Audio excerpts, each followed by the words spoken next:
안녕하세요. 매일은 아니지만 자주 듣고 있는 애청자 중 한 명입니다. 날씨가 덥더니 어느새 가을이 와서 하늘이 너무 예쁜 요즘이죠? 하늘 보셨어요? 올려다보는 하늘과 높은 곳에서 보는 하늘은 느낌 자체가 다르더라고요. 날이 좋아 가족들과 등산을 하러 갔는데 올라가는 건 힘들었지만 정상에 서니 그 해방감이 이루 말할 수가 없었습니다. 그러면서 제가 살아온 지난 날들이 떠올랐어요. 누구에게나 각자만의 힘듦이 있고 사연이 있는 거지만 사람 마음 변하는 건 한순간이더군요. 물론 저도 잘했다고는 할 수 없겠죠. 사람 말은 양쪽 이야기를 다 들어봐야 한다고 하잖아요. 그러니 변호사도 있고 검사도 있는 거고요. 판결을 받고 싶다는 건 아니고 이미 다 지난 일인데 저같이 살아온 또 다른 선택의 기로에 서 계시는 분이 계시다면 같이 들어주시고 공감해 주시면 좋겠습니다. 산을 오르는 것 같았던 제 삶에 대해 이제는 말해도 되겠죠? 제 인생이 그랬어요. 늘 오르막을 오르는 것 같았죠. 그렇다고 막 힘들게 살았던 건 아니었습니다. 저는 이남 일녀 막내로 태어나 유복한 환경은 아니지만 막내 고명딸로 사랑받고 컸습니다. 나이 터울이 좀 있다 보니 오빠들도 부모님도 많이 아껴주셨고요. 잘해도 잘한다, 못해도 잘한다, 그렇게 자랐던 것 같습니다. 다른 오빠 있는 친구들 보면 엄청 싸우고 하던데 저희 집은 안 그랬답니다. 한참 클 나이라 먹고 싶은 것도 하고 싶은 것도 많았을 오빠들은 뭐든 저부터 챙겨줬죠. 덕분에 부모님이 마음 놓고 맞벌이로 일도 다니시고 오빠들은 대학까지 다 갔었고요. 하지만 두 분 벌이로 비싼 등록금을 감당하기엔 벅찼던 것 같아요. 그렇다고 공부 잘하는 오빠들 등록금을 안 내줄 수도 없는 노릇이었죠.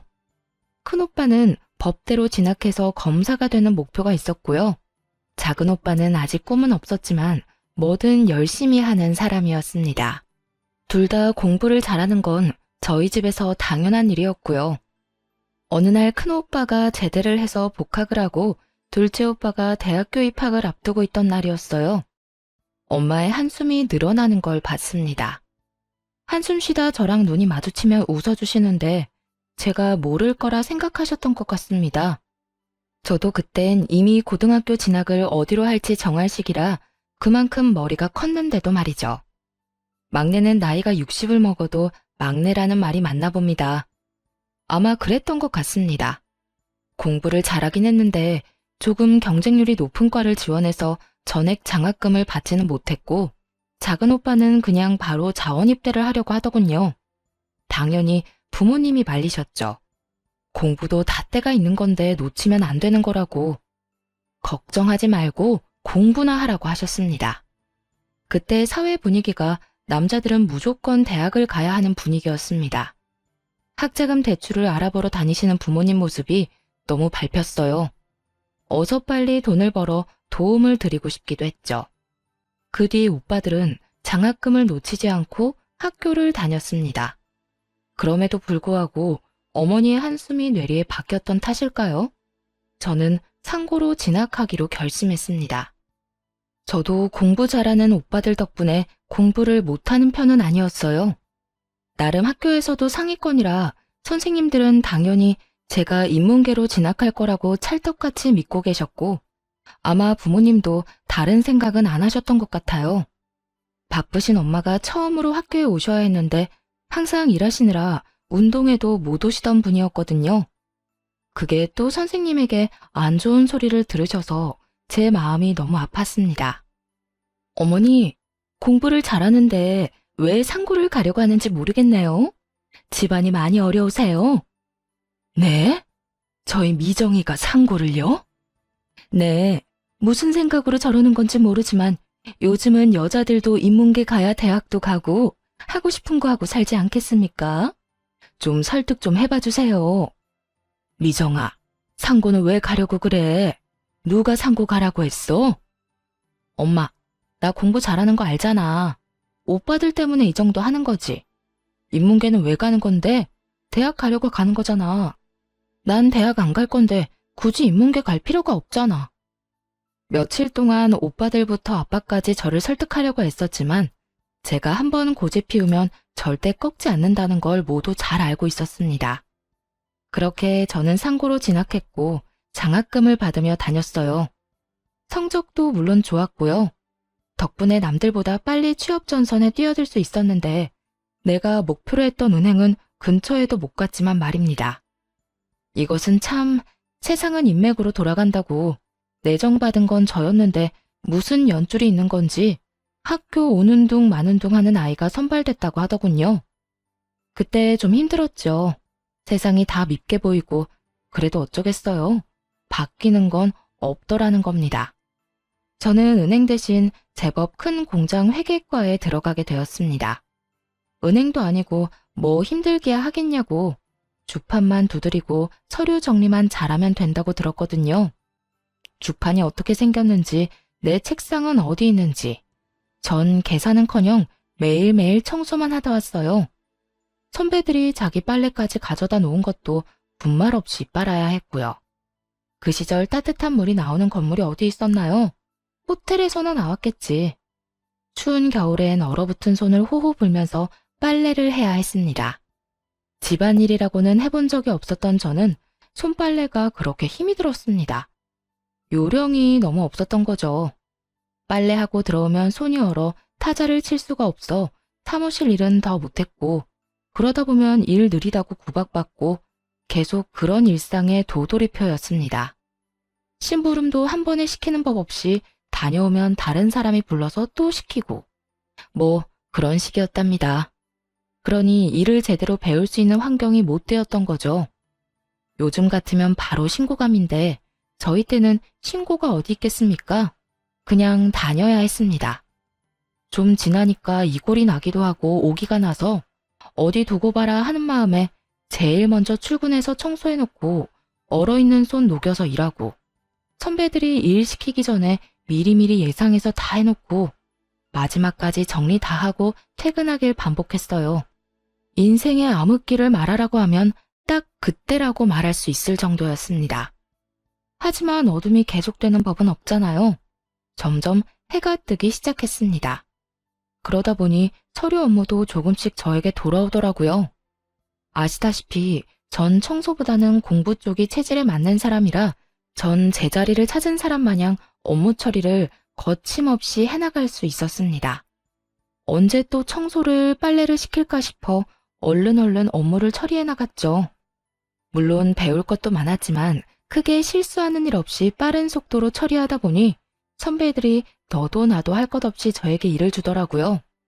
어느새 반대로 선배들이 저에게 일을 맡기기 위해 제 일을 덜어주는 상황이 발생하게 되었고 이런 제가 입소문이 난 건지 비서실로 발령이 나는 일이 벌어졌습니다.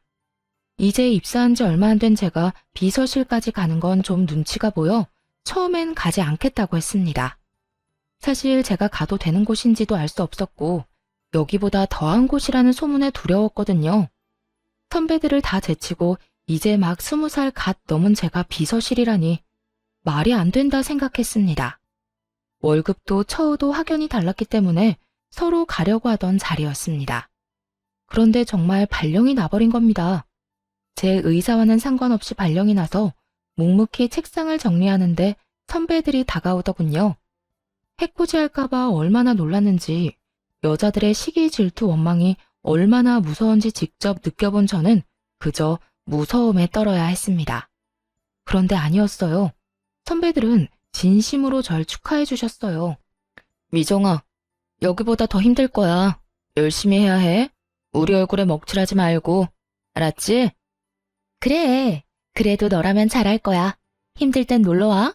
우리가 비서실 애들 욕 다 들어줄게. 밉상 같던 선배들이 격려해주고 축하해주니 눈물이 다 나더군요. 남자들만 우정이 있는 게 아니죠. 여자들 우정도 만만찮아요. 고생 끝에 낙이 온다는 옛말이 틀린 게 하나 없어요. 그동안의 고생은 싹 잊어버리게 되더니 통장에 착착 돈 쌓이는 소리가 들리는 것 같은 나날을 보냈습니다. 중간중간 군대 갔다 온 오빠들 몰래 등록금이나 생활비를 보내주고도 돈 쓸 데가 없던 저는 제법 돈을 모을 수 있었어요. 그쯤 되니 저도 공부를 하고 싶어졌습니다. 어릴 땐 돈만 벌면 된다 싶었는데 사회생활을 하다 보니 그건 또 아니더라고요. 필요한 자격증은 학교 다니면서 땄기 때문에 대학교 졸업장이 가지고 싶었던 거죠. 이곳도 충분히 좋은 곳이었지만 여러 사람들을 만나고 사회생활을 하면서 선배들의 조언도 좀 들리게 되고요. 여자도 좋은 대학 나와야 해. 좋은 대학 아니라도 대학은 나와야 해. 그래야 대접받아. 봐봐, 김대리하고 나하고 입사 동기인데 그때 월급 차이가 얼마나 났는지 알아? 살기 싫더라고. 김대리 타자도 한글 문서 작업도 못하던 놈이란 말이야. 일은 내가 더 많이 하는데. 선배의 말에 역시 대학을 다녀야겠다고 생각했지만 일하면서 공부를 병행하는 건 무척 어려웠습니다. 졸업한 지도 좀 되었으니 기억나는 것도 없었고요. 그래도 직장인들을 받아주는 야간 대학이 있다는 것을 알고 등록을 하고 학교를 다니기 시작했답니다. 그쯤 큰오빠는 사법고시를 패스했고 회사를 다니다가 무슨 시험 준비를 한다던 작은오빠까지 공무원 시험에 합격해 집안의 경사가 계속 이어졌습니다. 동네 플랜카드도 제가 걸어주었습니다. 모두에게 우리 오빠들이 이만큼 잘났다고 자랑하고 싶었죠. 그걸 보며 부모님이 웃으시는 걸 보자 제 마음이 다 편해지더군요. 뭔가 다 이룬 느낌까지 들었습니다. 정작 저 스스로는 이뤄놓은 게 하나 없었는데 말이죠. 그날을 계기로 전 홀가분한 기분으로 다시 직장과 공부를 병행하며 즐거운 나날을 보냈습니다. 가끔 부모님 용돈 드리는 거 외엔 저는 계속 저금을 했어요. 투자 이런 것도 잘 몰라 그냥 무작정 이율 좋은 은행 찾아 적금 넣는 식으로 돈을 모았습니다. 그러다 야간 대학에서 저처럼 뒤늦게 대학 졸업장을 따기 위해 온 남편을 만나 연애라는 걸 하게 되었습니다. 사는 게 바빠 관심 가질 여유가 없어 해본 적 없는 연애를 나이가 제법 차서 하니 모든 게 다 설레고 마냥 좋았죠. 남편도 무슨 사정인 건지 주머니 사정이 좋아 보이지는 않았고 저는 그런 거 신경 쓰지 않았습니다. 야간 대학에서 만났다는 공통점 하나만으로 충분했거든요. 저희는 날이 좋을 때는 공원 데이트, 추울 땐 따뜻한 오뎅 먹어가며 두 손 꼭 잡고 데이트를 즐겼답니다. 그러다 추우면 버스를 탔고요.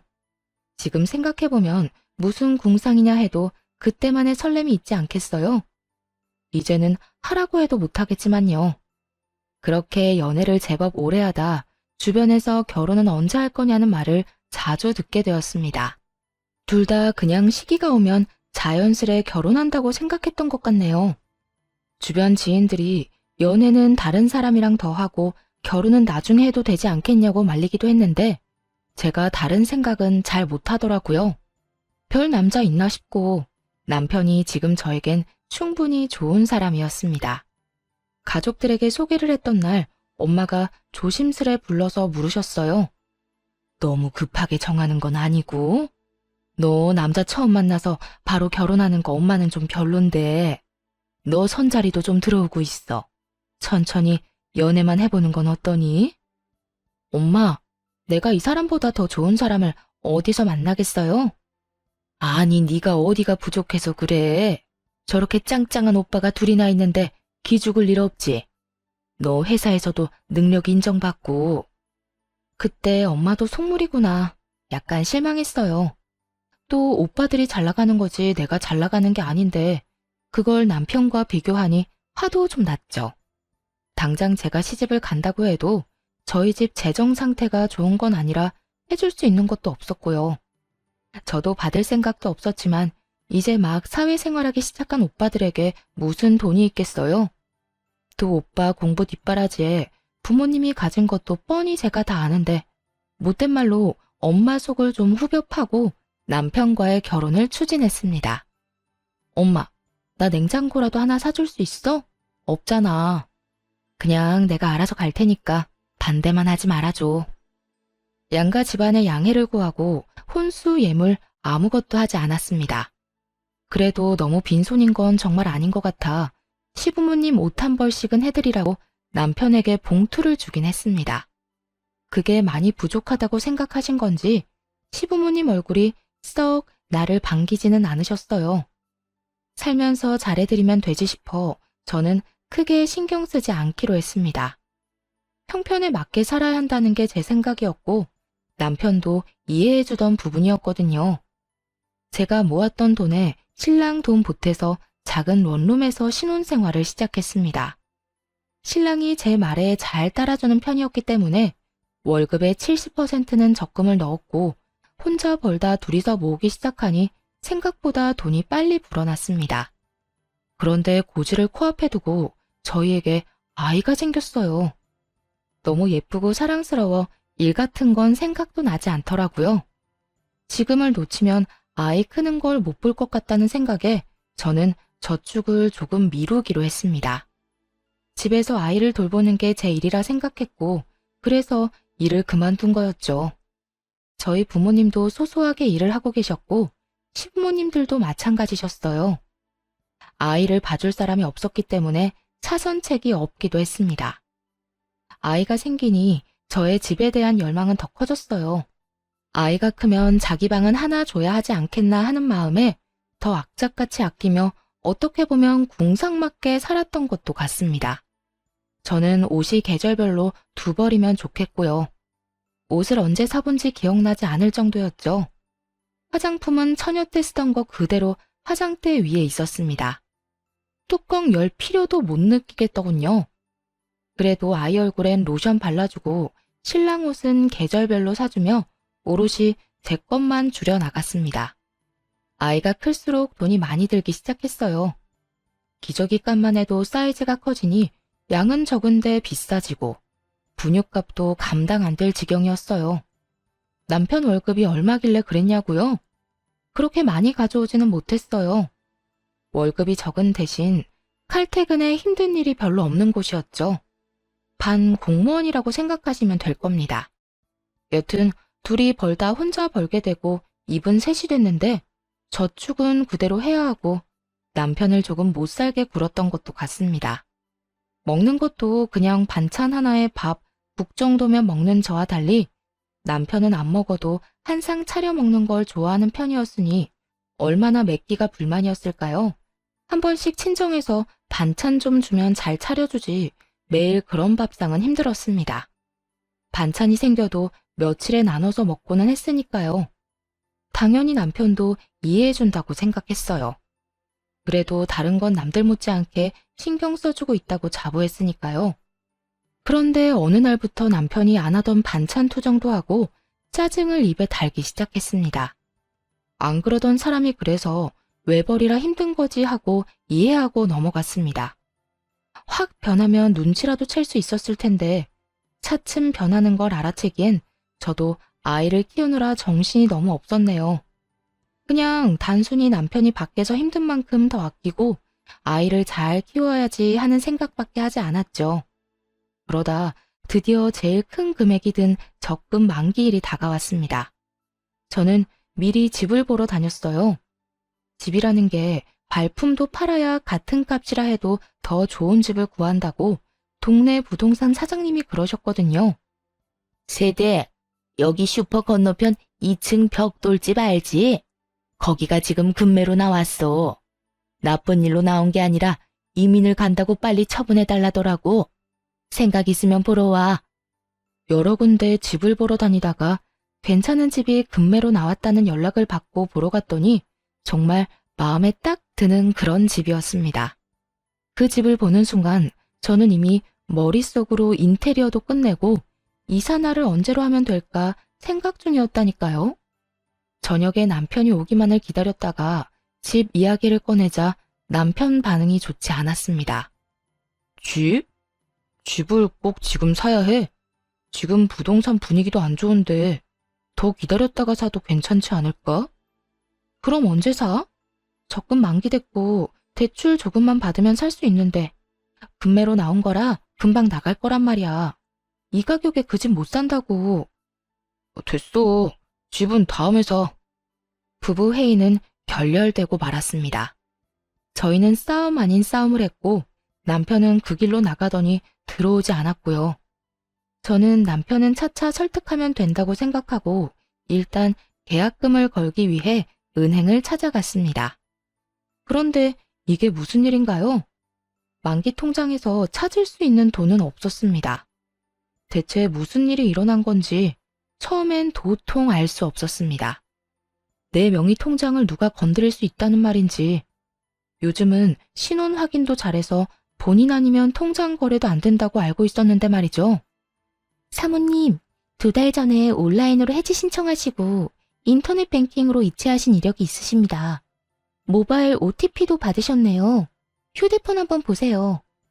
대체 누가 내 휴대폰에 은행 어플을 깔아 해지를 하고 이체를 했다는 건지 멍청하게 그때까지도 전 남편을 의심하지 않았습니다.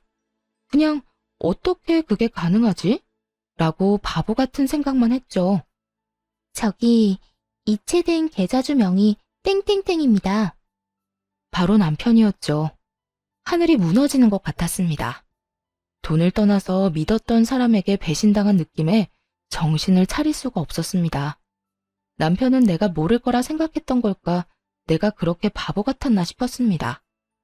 몰라서 안 한 게 아니라 돈 거래를 할 일이 없어 인터넷 뱅킹도 일부러 깔아두지 않았는데 이게 독이 될 줄이야 누가 알았겠어요.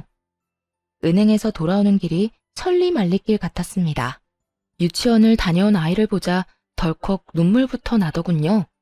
자기 방에다 예쁜 침대하고 책상을 갖고 싶어 했는데 엄마가 금방 해줄게, 조금만 기다려 라는 말에 너무 기뻐하던 아이였는데, 아이를 안고 울고 있는데 남편이 들어왔습니다. 저희는 처음으로 아이 앞에서 부부싸움을 했어요. 눈에 불덩이라도 떨어진 건지 아무 생각도 안 나더군요. 당신, 얘기 좀 해. 오늘 적금 찾으러 갔다 왔어. 근데 돈이 없더라? 나 빈 통장만 들고 되돌아왔다고. 1,000만 원도 아니고 억 단위 돈을 어디다 썼어? 왜 말도 없이 뺀 거야? 걱정하지 마. 투자 좀 했어. 당신 창기 알지? 그 친구 사업 대박 나서 이번에 확장하는 건데 거기 투자한 거야. 곧 100배로 불려줄게. 더 크고 좋은 집으로 이사 가자. 알겠지? 100배라는 말을 믿을 수 있어? 그러다 잘못되면 투자 아무나 하는 거 아니야. 아무나? 내가 아무나야? 막말로 그 돈 내 월급도 들어갔잖아. 공동재산인데 내가 쓰면 안 되는 거야?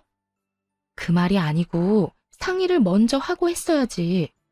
그렇게 마음대로 써버리면 그러다 잘못되면 나한테 뭐라고 하려고 그랬던 건데? 잘못될 일 없어. 창기가 그럴 일 없다고 했어. 확실하다고 했다고. 당신이 집에서 살림만 해서 사회 돌아가는 걸 몰라서 그래. 신재생 에너지가 뭔지는 알아? 모르잖아. 모르면 그냥 가만히 있어. 초조한 나날을 보내다 결국 사단이 나고야 말았습니다. 남편은 공황장애가 온 사람처럼 불안해하며 이상한 증상을 보이더니 회사도 가지 않는 것 같았습니다. 그러다 어느 날 통화를 하더니 욕을 하고는 폰을 집어 던지더군요. 느낌이 왔죠. 아, 잘못됐구나. 100배 넘는 수익이라뇨. 그건 다단계였습니다. 처음엔 수익이 통장에 짱짱하게 찍혀 사람 속이기 딱 좋죠. 그걸 보고 창기라는 남편 친구가 속아서 시작을 하고 친구를 찰떡같이 믿은 남편은 제대로 알아보지도 않고 투자를 한 거였죠.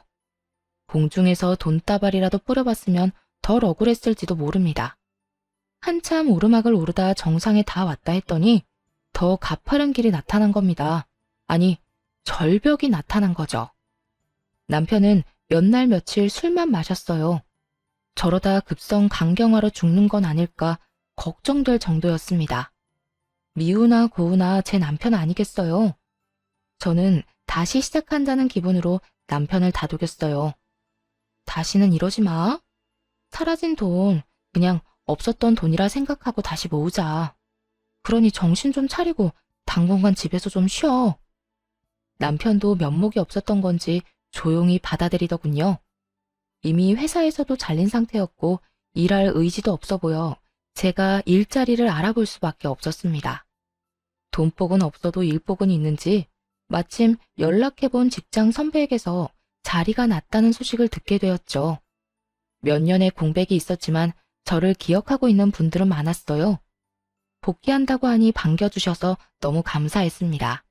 그렇게 저는 남편 대신 한 가정의 가장이 되는 길을 택했어요. 남편이 그렇게 되기 전만 해도 성실히 일해온 건 분명한 사실이니까요. 남편에게도 휴가를 주는 거였죠. 그런데 남편은 저에게 받는 용돈이 아무래도 부족했던 건지 저 몰래 오빠들을 찾아가거나 친정엄마를 찾아가서 손을 벌리는 한심한 사람이 되어버렸습니다. 하지만 모른 척 기다렸어요. 전 아이 아빠를 믿었거든요. 다시 일어설 거라고. 외벌이는 힘들었지만 역시 직장 생활은 저의 삶의 활기를 불러일으켜 주었습니다. 힘든 일은 금방 잊어버리게 되더군요. 그러다 친정엄마가 점심때 회사로 찾아오셨어요. 경희 아줌마 알지? 저번에 그 아줌마 따라 경매에 가봤거든. 다들 하나씩 적어내길래 그냥 한번 적어냈는데 내가 낙찰받았지 뭐냐? 무려 서울에 있는 50평대 아파트였습니다. 무슨 사연으로 경매에 나온 건지 모르지만 엄마가 낙찰받은 가격도 그렇게 낮은 금액도 아니었죠. 저에게 돈을 달라고 오신 건가? 드릴 돈이 없는데 괜한 걱정부터 들었습니다. 저희 집이 이렇게 된 걸 엄마는 모르셨거든요. 엄마가 돈이 어디 있어서. 응, 네 오빠들도 일하니까 돈 금방 모이더라. 내 새끼들이 다 착하지 않냐? 너도 그렇고 벌어서 나 갖다 주잖아. 이 나이 먹고 이제 돈 쓸 데도 없고 해서 그냥 한번 해본 건데 그네한테 물어보니 괜찮은 거라고 낙찰 받으라 해서 받았어. 그리고 너 시집 갈 때 집에 돈이 너무 없어서 아무것도 못 해준 거 엄마가 마음이 안 좋았는데 그래서 말이야. 이거 너 해라. 엄마. 네가 그동안 하고 싶은 거 못하고 모은 돈 다 우리한테 쓴 거 알아. 그거의 10분의 1도 안 되겠지만 이거라도 해서 시댁에서 어깨 펴고 살으렴. 엄마가 그렇게 말하는 이유가 있었어요. 사실 무슨 피해의식인지 없이 살수록 없는 사람을 더 업신여긴다는 거 여러분은 느껴본 적 있나요? 전 우리 남편 집을 보면서 그걸 딱 느꼈습니다. 그래서 결혼할 때 혼수나 예물을 무리해서 해가나 봅니다. 제가 너무 아무것도 없이 시집을 가다 보니 남편 집에서 은근히 저희 집을 무시하긴 했거든요. 굳이 비교를 하자면 저희 친정이 훨씬 나은 집이었는데 많은 무시를 당한 게 사실이었습니다. 엄마는 다 알고 계셨나 봐요. 임신하며 공부도 중단해 결국 졸업장은 따지도 못했으니 난 고졸이고 남편은 졸업장을 따서 대졸이었죠. 그런 걸로도 사람을 무시하더라고요. 당신 아들이 돈 날려먹은 건 신경도 안 쓰고 오빠들은? 오빠들도 결혼할 때 필요하잖아. 오빠나 주지 왜 나를 줘? 그네가 돈 보탰어. 너 주라고 먼저 얘기하더라. 너한테 투자해야 내가 늙어서 편할 거래. 너무 감동해서 눈물이 앞을 가리더군요. 이사갈 준비에 마음이 들떠 있을 때였어요. 남편에게 서프라이즈로 놀래켜줄 마음으로 아무 말 안 했고요. 30평도 크다 했는데 50평이라니. 생각지도 못한 평수에 아이방 하나, 부부방 하나, 손님방 하나 해도 방이 남아돌고 시부모님을 모실까 생각 중이었는데 남편이 갑자기 이혼을 하자며 이혼 서류를 내밀더군요. 당신 같은 짠순이랑 사는 거 이제 더는 못 해먹겠어. 여자가 어디 꾸미는 구석이라도 있어야 예쁘게 봐주기라도 하지. 화장은 하고 다녀? 회사에서 그러고 다니면 안 잘려? 그 옷은 유니폼이야? 맨날 똑같은 옷 입고 나가고. 당신 무슨 소리야? 갑자기 왜 그래? 말 나온 김에 그냥 정리하자. 나 만나는 사람 있어. 애는 네가 데려가. 내가 혼자 벌어서 그동안 고생한 거 알지? 나도 더 늦기 전에 남들처럼 살아보고 싶다. 그러니까 그냥 이혼하자. 갑자기 왜 이러는지 모르겠어. 무슨 일 있어? 막말로 네가 우리 집에 잘하기를 했냐? 나한테 해준 게 뭐 있어? 맨날 돈돈거리며 통장이나 끼고 살았지. 나한테 관심이나 있었어? 여보, 그거야. 우리 잘 살아보려고 집 한 채 가지고 있으면 당신도 부담 줄고 집 담보 잡아서 사업이라도 할 수 있는 건데 그러려고 아둥바둥한 걸 그렇게 말하면 난 어떡하라고. 그러니까 난 이제 그런 거 신물이 나니까 너 혼자 하라고. 아니면 마음 맞는 사람 찾아서 둘이 해보던지. 같이 고생해서 왜 그래. 며칠 전에 엄마가 서울에 50평대 아파트 경매로 낙찰받아서 나 주셨어. 계약서 받으면 당신한테 말해주려고 한 건데 거기 위치도 너무 좋고 학군도 좋아서 다른 데 이사 갈 필요도 없어. 평생 쭉 살면 되고 방도 많아서 당신 부모님 같이 모시고 살자. 그래? 그럼 그거 그냥 다시 팔아서 재산 분할하고 너는 너, 나는 나. 이렇게 따로 새삼 살자. 여보, 내가 더 잘할게. 이제 고생 끝났는데 그렇게 말하지 말고 어머님 아버님에게도 더 잘할게. 그동안 섭섭한 게 있으면 다 말해. 다 고쳐볼게. 하지만 남편은 막무가내였어요. 어떤 말을 해도 들어주지 않았고 저는 시부모님을 찾아갔죠. 좀 말려달라고 말이죠. 하지만 오히려 시부모님이 빨리 도장 안 찍어주냐며 저를 나무라셨어요. 어여 도장이나 찍어줘라. 각자 갈 길이 다르면 놔주는 것도 서로를 위해 좋은 거야. 너도 너랑 끝맞는 사람 만나서 새 살림 차리면 되지 않겠니? 네? 어머니, 그게 무슨 말씀이세요? 네가 뭘 우리 집에 시집와서 기여한 게 있니? 그냥 혼인신고만 하고 산 거 나 좀 부끄러웠다. 내가 축의금 낸 것만 얼만데 그런 거 하나도 못 받고 예물도 없이. 어쨌든 빨리 해주려무나. 어머니, 그 애 진짜 여자 생겨서 그러는 거예요? 믿을 수가 없어요. 바람핀 건 아니고 그냥 우리 애를 좋다고 쫓아다니는 여자가 하나 있어. 그 여자 집안이 좀 괜찮아 보이긴 하는구나. 제가 뭘 그렇게 잘못한 걸까 한참을 생각했습니다. 막말로 남편의 뭐가 좋다고 집안 좋은 여자가 따른다는 말인지 그것조차 위험하게 들렸습니다. 저는 그렇게 미움받을 짓 한 거 없고 그저 잘 살아보려고 할 수 있는 만큼 잘해드리려 했는데 그게 성에 안 차셨던가 봅니다. 저는 진심으로 슬펐습니다. 수년간의 결혼 생활을 부정당한 기분에 우울하기까지 했어요. 며칠을 이혼을 한 해 못 한 해 실랑이를 하다가 아이는 제가 데려가는 대신 양육비는 줄 수 없다고 하는 말에 또 며칠 실랑이가 이어졌습니다. 양육비를 원하면 자기가 아이를 키울 테니 저더러 양육비를 달라고 하더군요. 저 모습에 어느 엄마가 아이를 맡기겠습니까? 저는 이혼을 해줄 테니 그럼 아이만 데려가겠다고 합의를 했습니다. 결국 여전히 마음을 추스리지 못하고 끌려가듯 법원에 갔습니다. 저는 큰오빠와 함께 남편은 시어머니와 함께였죠.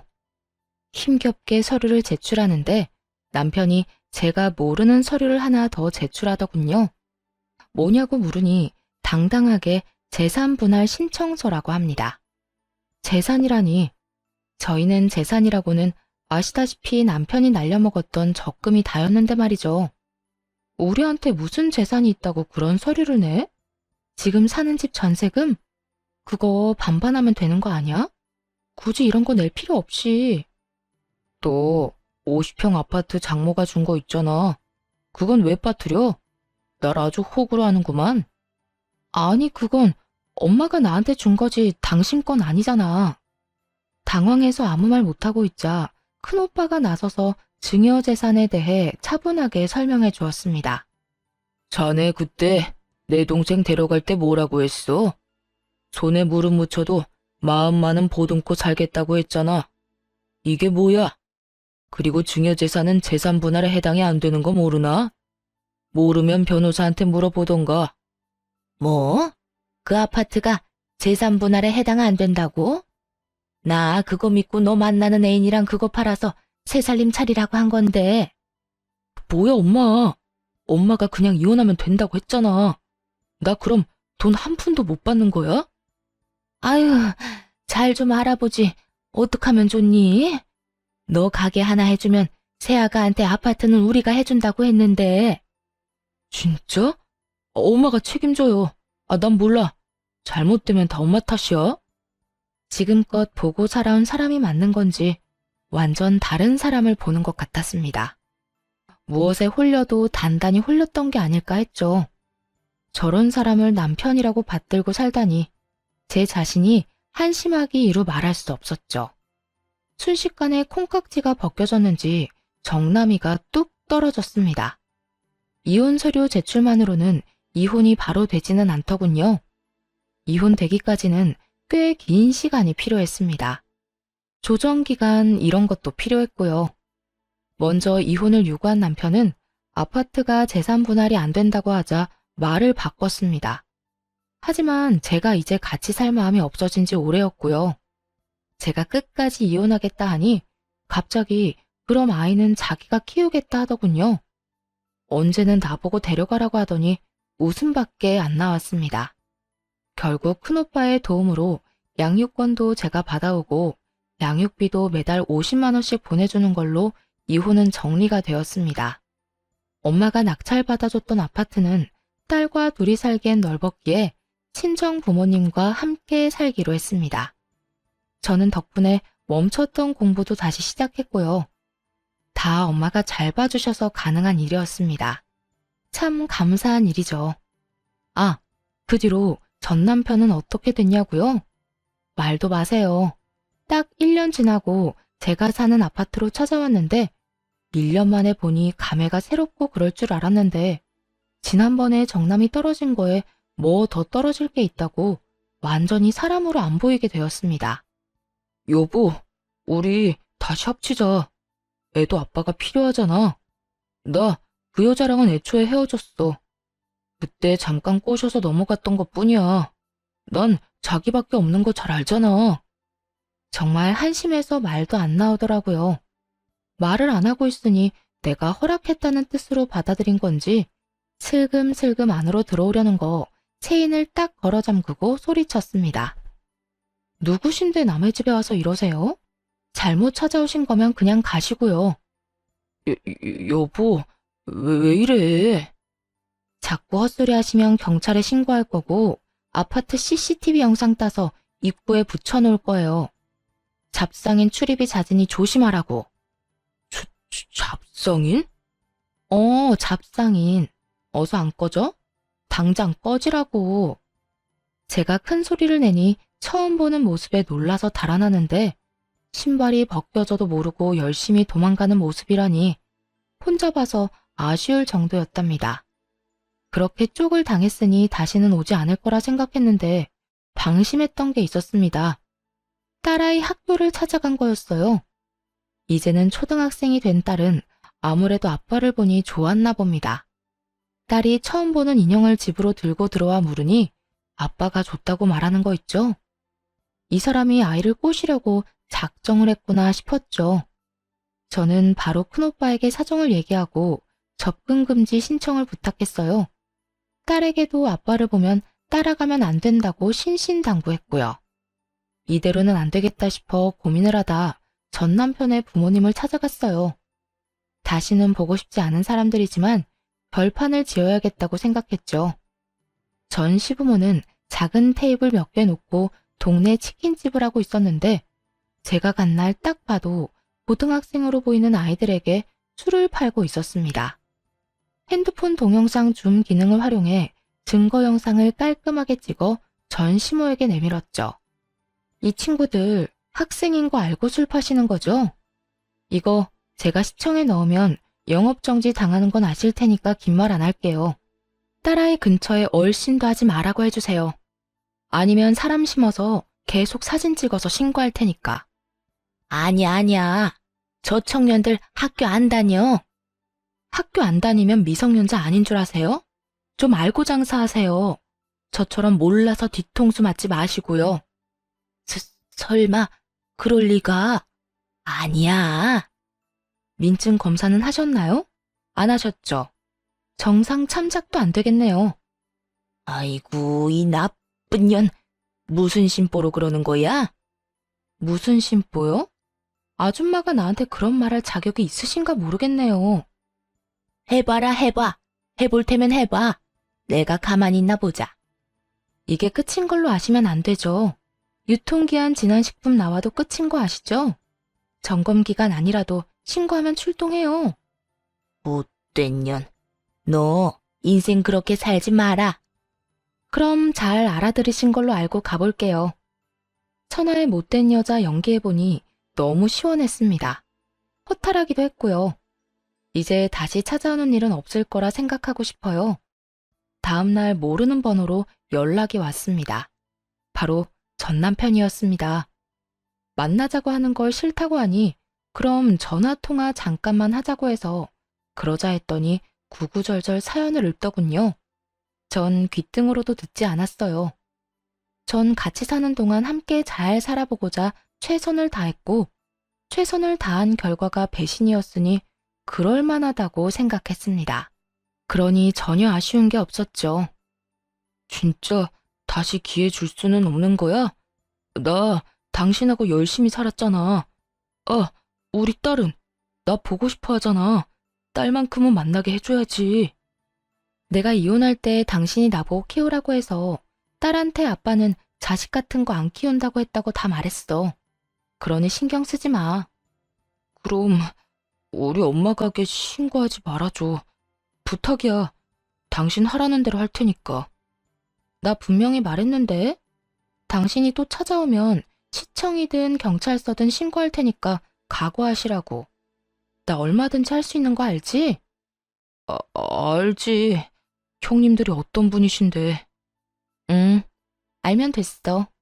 그러니까 이제 다시는 연락하지 말고 당신 뜻대로 나 같은 구질구질한 사람 찾지 말고 좋은 사람 찾아서 행복하게 살기를 바랄게. 그 이후 남편은 정말 땅으로 꺼진 사람처럼 사라졌습니다. 연결된 사람들이 있어 가끔 소식이라도 들려왔는데 한동안 들리는 소식이 너무 없어 궁금해지기까지 하더군요. 어딘가 잘 살고 있겠지 하고 생각하려고요. 그리고 저는 직장과 학교를 병행하며 열심히 살고 있습니다. 지금 졸업을 앞두고 졸업 논문을 쓰다가 쉴 겸 사연을 쓰다가 길어져 버렸네요. 여기저기서 남자 소개시켜준다고 하는데 아직은 혼자가 좋습니다. 아마 계속 혼자일 것 같습니다. 안 해본 일이 많아 하나씩 일어나가는 쾌감에 요즘 사는 재미가 너무 좋네요. 집에 대한 갈망 때문인지 부동산 공인중개 자격증도 도전해 보려고 합니다. 제 인생은 지금 산 어디쯤인 걸까요? 다시 정상을 올라가고 있는 중일까요? 여러 봉우리 중 이제 막 하나를 넘은 건 아닐까 합니다. 산에 오르려면 오르막을 올라야 하고 결국 내리막을 내려와야 집으로 갈 수 있듯이 욕심 안 부리면 힘든 일도 금방 지나가는 것 같습니다. 이거 들으시는 여러분도 힘든 일만 생각하지 마시고 뒤도 돌아보고 옆 사람도 가끔 의심하면서 인생 즐기면서 사시면 좋겠습니다. 그러다 가끔 산에 가셔서 깨끗한 공기 마시면서 기분 전환해 보시는 것도 추천드리고요. 긴 이야기 들어주셔서 감사드립니다. 일교차 심한데 감기